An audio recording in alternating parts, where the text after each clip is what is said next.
नमस्कार दोस्तों, आज हम स्टार्ट करने वाले हैं अपने टीटी सीरीज की एक नई वीडियो, जिसमें हम ईवीएस विषय के बारे में जानेंगे और इसमें कुछ इम्पोर्टेंट क्वेश्चन जो आपके टीटी एग्ज़ाम के लिए बहुत महत्वपूर्ण है, उन प्रश्नों को सॉल्व करेंगे। तो आइए स्टार्ट करते हैं अपने आज के प्रश्न से। तो सबसे पहला प्रश्न ये है कि समाज की सबसे प्राथमिक और छोटी इकाई किसे माना जाता है।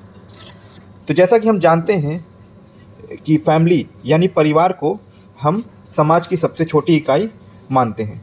परिवार बच्चे के समाजीकरण की सबसे पहली और महत्वपूर्ण इकाई होती है।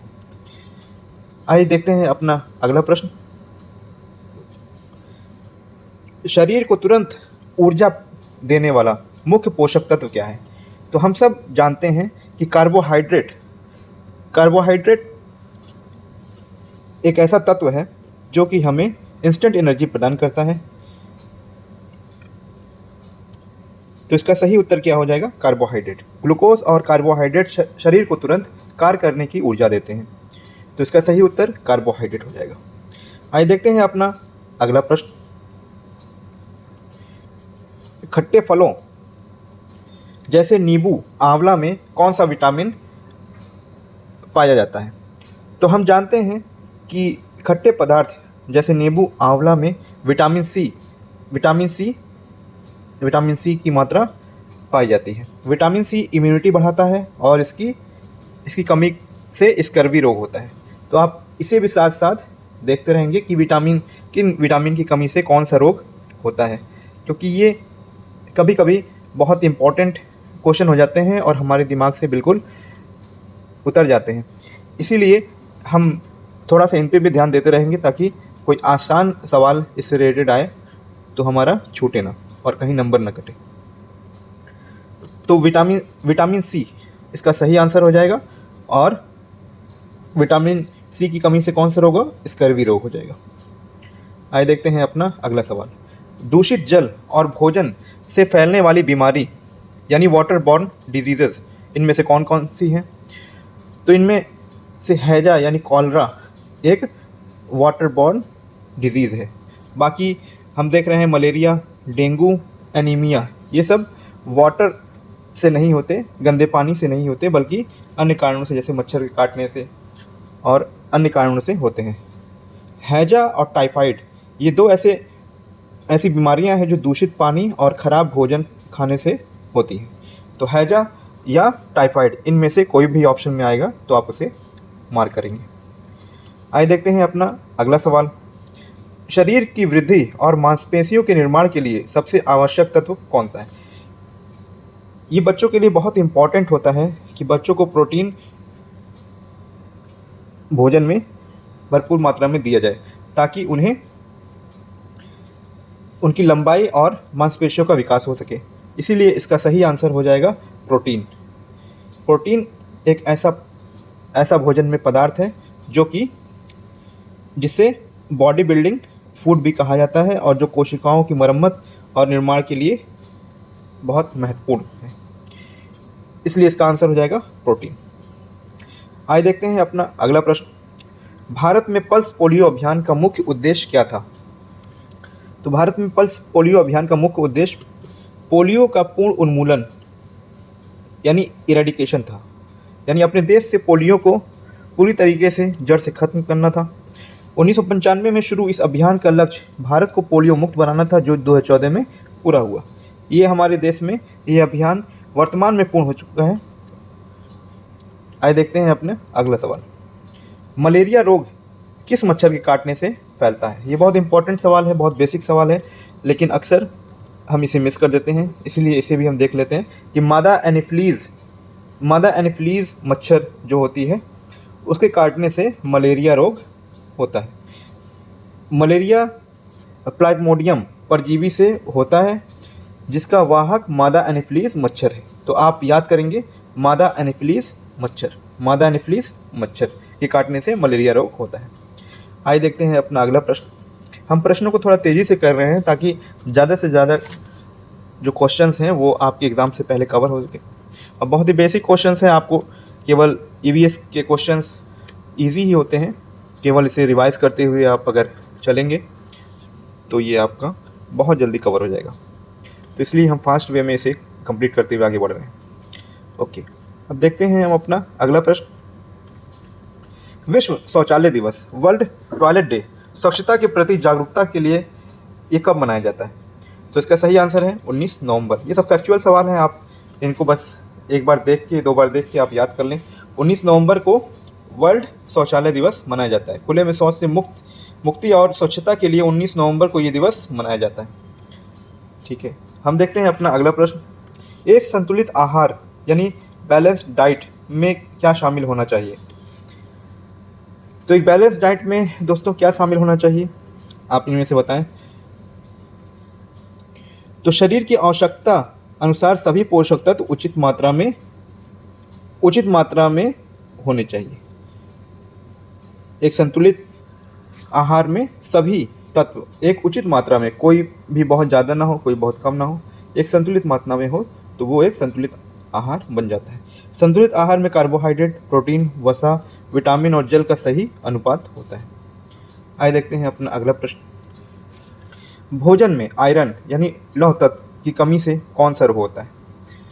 तो हम सब जानते हैं कि ब्लड की कमी यदि शरीर में हो जाए तो एनीमिया रोग होता है। रक्तहीनता, जिसे हम रक्तहीनता कहते हैं, कि खून की कमी से जो हमारे शरीर में जो रोग उत्पन्न होता है वो एनीमिया रोग उत्पन्न होता है। आयरन की कमी से हीमोग्लोबिन की मात्रा कम हो जाती है, जिससे हमें एनीमिया रोग होता है। पालक और गुड़ आयरन के सबसे अच्छे स्रोत हैं। यदि आपको अपने शरीर में आयरन की मात्रा बढ़ानी है तो पालक और गुड़ का सेवन करें, जिससे एनीमिया से आप मुक्त रहेंगे। ठीक है, देखते हैं अपना अगला प्रश्न। बर्फ से बने घर को इग्लू का निर्माण, बर्फ से बने जो घर होते हैं उसे हम इग्लू कहते हैं। इग्लू का निर्माण कौन सी जनजाति करती है? तो हम जानते हैं कि बर्फ में रहने वाली एस्किमो जनजाति जो कि नॉर्थ और साउथ पोल पर रहती है, जहाँ वर्ष भर लगभग बर्फ़ जमी रहती है, वहाँ ये लोग बर्फ़ के घर बनाकर अंदर रहते हैं। तो इसका सही आंसर हो गया एस्किमोस। आइए देखते हैं अपना अगला प्रश्न। फोटोसिंथेसिस यानी प्रकाश संश्लेषण की प्रक्रिया में पौधे कौन सी गैस ग्रहण करते हैं? तो हम सब जानते हैं कि पौधे कार्बन डाइऑक्साइड गैस ग्रहण करते हैं और ऑक्सीजन गैस छोड़ते हैं। तो इसका आंसर हो जाएगा, कौन सा गैस ग्रहण करते हैं? कार्बन डाइऑक्साइड गैस ग्रहण करते हैं। तो फोटोसिंथेसिस की जो क्रिया होती है उसमें पौधे कौन सा गैस ग्रहण करते हैं? Carbon dioxide. पौधे भोजन बनाने के लिए CO2 लेते हैं और जीवनदायी गैस ऑक्सीजन छोड़ते हैं। तो ये दोनों तरीके से सवाल आ सकते हैं कि कौन सी गैस ग्रहण करते हैं या कौन सी गैस छोड़ते हैं। तो कार्बन डाइऑक्साइड लेते हैं और O2 यानी ऑक्सीजन छोड़ते हैं। ओके, अब देखते हैं अपना अगला प्रश्न। रेगिस्तानी ओक यानी डेजर्ट ओक नामक पेड़ मुख्य रूप से कहाँ पाया जाता है? तो ये मुख्य रूप से ऑस्ट्रेलिया में पाया जाता है। इस पेड़ की जड़ें पानी की तलाश में बहुत गहराई तक जाती हैं और इसके तने में पानी जमा होता है। तो डेजर्ट ओक नामक पेड़ ऑस्ट्रेलिया में पाया जाता है, ये आप याद रखेंगे। आइए देखते हैं अपना अगला प्रश्न। पौधों का रसोई घर यानी पौधों का किचन किसे कहा जाता है? तो इसका सही आंसर है, इसकी जो पत्तियां होती हैं वो पौधों का रसोई घर होती हैं, यानी पौधों के लिए जो खाना तैयार होता है वो इसकी पत्तियों में ही स्टोर होता है, फिर वहाँ से पूरे पौधे में ये बढ़ता है।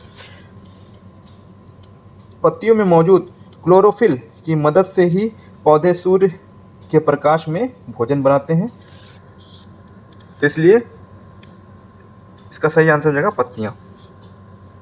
आइए देखते हैं अपना अगला प्रश्न। असम राज्य में घरों को बांस के खंभों पर ऊंचाई लगभग 10 से 12 फीट पर क्यों बनाया जाता है? तो इसका आंसर हो जाएगा कि भारी बारिश और बाढ़ से बचाव के लिए। वहाँ पे काफ़ी ऊंचाई पर बांस के खंभों पर घर बनाए जाते हैं ताकि वो बारिश से बचाव हो सके। असम में भारी बारिश के कारण बाढ़ आती है, इसीलिए घर मजबूत बांस के खंभों पर ऊंचाई पर बनाए जाते हैं। आइए देखते हैं अपना अगला प्रश्न। खेजड़ी के पेड़ मुख्य रूप से भारत के किस राज्य में पाए जाते हैं जिन्हें पानी की कम आवश्यकता होती है? खेजड़ी नामक पेड़ होता है जिन्हें पानी की कम आवश्यकता होती है, वो कहाँ पाए जाते हैं? राजस्थान में, क्योंकि पानी की कम मात्रा रेगिस्तानों में पाई जाती है और राजस्थान में ही रेगिस्तान पाए जाते हैं, इसलिए राजस्थान के रेगिस्तान में पाए जाने वाले इस पेड़ की छाल से दवा बनती है और लकड़ी में कीड़ा नहीं लगता। आइए देखते हैं अपना अगला प्रश्न। कौन सा पक्षी अपना घोंसला स्वयं नहीं बनाता बल्कि कौवे के घोंसले में अंडा देता है? तो इसका सही आंसर है कोयल। कोयल अपना घोंसला खुद नहीं बनाती बल्कि कौवे के घोंसले में अंडा देती है। कोयल बहुत चालाक होती है, वे कौवे के घोंसले में अंडे देती है और कौवा उन्हें अपना समझकर उन्हें सहता है, यानी उनकी रखवाली करता है। आइए देखते हैं अपना अगला प्रश्न। निपेंथिस या घटपर्णी पौधा क्या है? तो इसका आंसर है ये मेढकों, कीड़ों और चूहों को चालाकी से फंसाकर खा जाता है। नाइट्रोजन की कमी पूरी करने के लिए यह पौधा कीड़े मकोड़ों का शिकार करता है। यह मेघालय में पाया जाता है। क्या है? निपेंथिस पौधा है, ये मेघालय में पाया जाता है और ये कीड़े मकोड़ों को फंसाकर चालाकी से उनका शिकार कर लेता है और अपना आहार बना लेता है। आइए देखते हैं अपना अगला प्रश्न। बीजों का प्रकीर्ण यानी डिस्पर्सल ऑफ सीड्स प्रकृति में किसके द्वारा होता है? तो ये हम जानते हैं कि हवा के द्वारा भी बीज इधर से उधर जाते हैं, जंतुओं पक्षियों के द्वारा भी जाते हैं, पानी द्वारा भी बीज इधर से उधर जाते हैं, डिस्पर्स होते हैं, इसीलिए इसका उत्तर हो जाएगा उपयुक्त सभी के द्वारा। बीजों को एक जगह से दूसरी जगह फैलने के लिए हवा, पानी और जानवर का सहारा लेना पड़ता है। आइए देखते हैं अपना अगला प्रश्न। लद्दाख की चांगपा जनजाति अपने याक के बालों से बुने टेंट में रहती है। इस टेंट को क्या कहते हैं? तो इस टेंट को रेबो कहते हैं। क्या कहते हैं? रेबो। चांगपा लोग घुमंतु होते हैं, उनके शंकु के आकार के बड़े टेंट को रेबो और पशुओं की जगह को लेखा कहते हैं। तो लद्दाख में जो चांगपा जनजाति अपने याक के बालों से बने टेंट में रहती है, इस टेंट को रेबो कहा जाता है। आइए देखते हैं अपना अगला प्रश्न। विश्व प्रसिद्ध ऊंटों का पुष्कर मेला भारत के किस राज्य में लगता है? तो हम सब जानते हैं कि पुष्कर मेला राजस्थान में लगता है। कहाँ लगता है? राजस्थान में। पुष्कर अजमेर में, राजस्थान के अजमेर में कार्तिक पूर्णिमा के समय ऊंटों का विशाल मेला और पशु व्यापार होता है। तो पुष्कर मेला कहाँ लगता है? राजस्थान में, राजस्थान के अजमेर शहर में ये प्रसिद्ध मेला लगता है। आइए देखते हैं अपना अगला प्रश्न। भारत में एक मेला और लगता है जिसका नाम है कुंभ का मेला। तो कुंभ का मेला कितने स्थानों पर आयोजित किया जाता है? कुंभ का मेला चार स्थानों पर आयोजित किया जाता है। एक हरिद्वार, एक प्रयागराज, एक उज्जैन, एक नासिक। तो 4 स्थानों पर कुंभ का मेला आयोजित किया जाता है। कुंभ मेला दुनिया का सबसे बड़ा धार्मिक जमावड़ा है जो 12 साल के चक्र में इन 4 स्थानों पर लगता है। तो यदि पूछा जाए कुंभ का मेला कितने स्थानों पर लगता है, तो इसका उत्तर हो जाएगा 4। यदि पूछा जाए कुंभ का मेला कहाँ कहाँ लगता है, तो इसका उत्तर हो जाएगा हरिद्वार, उज्जैन, नासिक और प्रयागराज। 4 स्थानों पर कुंभ का मेला लगता है 12 वर्षों। आइए देखते हैं अपना अगला प्रश्न। मधुबनी चित्रकला, ये इंपॉर्टेंट क्वेश्चन है, अक्सर आता रहता है। मधुबनी चित्रकला यानी मधुबनी पेंटिंग, जिसमें चावल के पिसे हुए घोल के रंग मिलाकर चित्र बनाए जाते हैं, किस राज्य की है? तो इसका आंसर हो जाएगा बिहार। मधुबनी पेंटिंग कहाँ पे है? बिहार राज्य में, बिहार के मधुबनी जिले में यह लोक कला त्योहारों पर घरों की दीवारों और आंगनों में बनाई जाती है। तो इसका आंसर हो जाएगा बिहार के मधुबनी जिले में मधुबनी पेंटिंग बनाई जाती है। आइए देखते हैं अपना अगला प्रश्न। पृथ्वी की सतह का लगभग 71% हिस्सा जल से ढका है। इनमें से पीने योग्य मीठा जल यानी फ्रेश वाटर लगभग कितना परसेंट है? तो ये लगभग 1% से 3% फ्रेश वाटर हमारे पीने योग्य है, बाकी सब खारा जल है। तो अधिकांश पानी खारा यानी समुद्र या ग्लेशियरों में जमा है। पीने योग्य जो जल है वो 1% से भी कम है।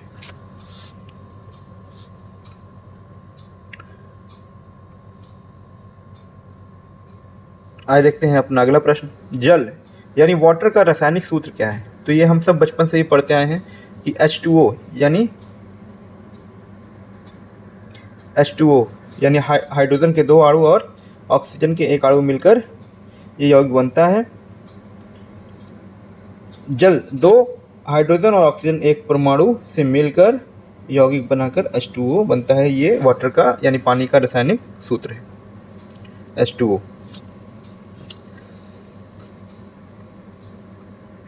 देखते हैं अपना अगला प्रश्न। दुनिया की मशहूर और बेहद गर्म पश्मीना शॉल किस जानवर के बालों से बनाई जाती है? तो पश्मीना शॉल ये भी बहुत फेमस है। पश्मीना शॉल पहाड़ी बकरी लद्दाख की जो पहाड़ी बकरी है उसके बालों से पश्मीना शॉल बनाई जाती है। चांगथांगी बकरी के बेहद बारीक बालों से 250 घंटे की बुनाई के बाद एक पश्मीना शॉल बनती है। इसीलिए ये बहुत महंगी भी बिकती है क्योंकि ये काफ़ी मेहनत से बनती है। आइए देखते हैं अपना अगला प्रश्न। मृत सागर यानी डेड सी में कोई व्यक्ति डूबता क्यों नहीं? तो इसका सही जवाब है कि पानी में अत्यधिक लवणता यानी नमक के कारण पानी का घनत्व इंसान से ज़्यादा होता है। 1 लीटर पानी में लगभग 300 ग्राम नमक होने के कारण घनत्व बढ़ जाता है, जिससे लोग पानी पर तैरते रहते हैं और डूबते नहीं हैं। लगभग 1 लीटर पानी में 300 ग्राम नमक यदि हम डाल दें तो पानी का घनत्व इतना बढ़ जाएगा कि इंसान डूबता नहीं है, और यही घनत्व डेड सी में पाया जाता है, जिससे व्यक्ति उसमें डूबता नहीं है। आइए देखते हैं इसमें अगला प्रश्न। आइए देखते हैं अपना अगला प्रश्न। प्राचीन काल में जल संरक्षण के लिए बनाई जाने वाली बावड़ी यानी स्टेप वेल क्या होती है? तो स्टेप मतलब सीढ़ीनुमा, हम इसके अर्थ से ही जान सकते हैं। तो सीढ़ीदार कुआं जिसमें नीचे तक जाने के लिए सीढ़ियां बनी होती हैं। तो पुराने ज़माने में जल संरक्षण के लिए ऐसी सीढ़ियां बनाई जाती थी, ऐसी बावड़ी बनाई जाती थी। तो राजस्थान और गुजरात में बारिश का पानी सहेजने के लिए ये सुंदर सीढ़ीदार कुएं बनाए जाते थे, जिनमें पानी को सहेज कर रखा जाता था आगामी उपयोग के लिए। तो ये क्या कहलाती थी? बावड़ी। आइए देखते हैं अपना अगला प्रश्न। स्थानीय व्यवसायों में एक पॉटर यानी कुम्हार जो होता है उसका मुख्य उपकरण क्या होता है जिससे वह बर्तन बनाता है? तो उसका मुख्य उपकरण होता है चाक यानी पॉटर्स व्हील। जो उसका चक्का होता है जिस पे वह मिट्टी रख के और घुमाता है उसे हम क्या कहते हैं? चाक। तो वही उसका मुख्य उपकरण होता है और उस पर वो मिट्टी रख कर घुमाता है और अपना मनचाहा आकार देकर वो उसे मिट्टी के बर्तन बनाता है। तो इसका सही आंसर हो जाएगा डी, चाक।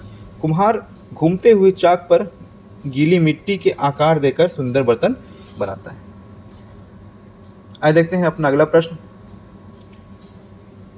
वर्ली एक पारंपरिक कला और स्थानीय जनजाति का नाम है। यह किस राज्य से संबंधित है? तो वर्ली महाराष्ट्र से संबंधित है। तो वर्ली कहाँ से संबंधित है? वर्ली महाराष्ट्र राज्य से संबंधित है। महाराष्ट्र की वर्ली जनजाति गाय के गोबर और मिट्टी से दीवारों को पोतकर चावल के पेस्ट से चित्रकारी करती है। वर्ली जनजाति कहाँ से संबंधित है? आप इसे याद रखेंगे, महाराष्ट्र से। आइए देखते हैं अपना अगला प्रश्न। भारत का सबसे लंबा राष्ट्रीय मार्ग यानी नेशनल हाईवे कौन सा है जो श्रीनगर से कन्याकुमारी को जोड़ता है? राष्ट्रीय मार्ग कौन सा है? NH24। NH24 भारत का सबसे लंबा राजमार्ग है, जिसे पहले NH7 के नाम से जाना जाता था। अब ये किस नाम से जाना जाता है? NH44 के नाम से।